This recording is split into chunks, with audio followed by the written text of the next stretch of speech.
1972. C'è una casetta bianca sul monte, baciata già dalla luna, e sulla collinetta di fronte una villetta s'imbruna.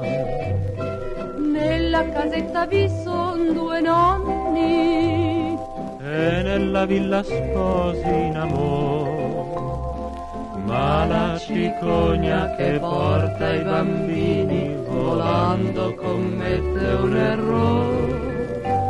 Lassù, lassù, sopra il camin, posata è la cicogna, ha nella bocca un fantolin, ma è rossa di vergogna.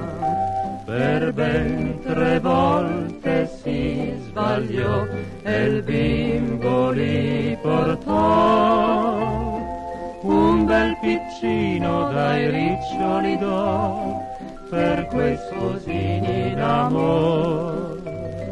Ma la cicogna distratta che fa ai 2 vecchietti lo vuol portar.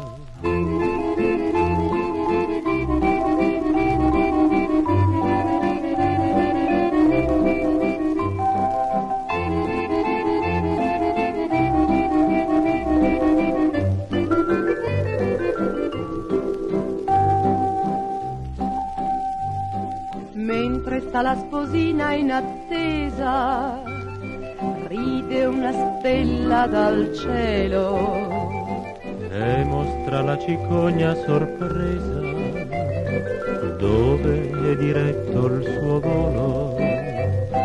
Ora la villa è un raggio di sole E la cicogna vola lassù, e dal camino pianino pianino quel bimbo fa scendere giù. Lassù, lassù, sopra il camin, posata è la cicogna, ha nella bocca un vestiti e non ha più vergogna. Per ben 3 volte si sbagliò, ma questa volta no. Il bel piccino dai riccioli d'oro hanno gli sposi in amor.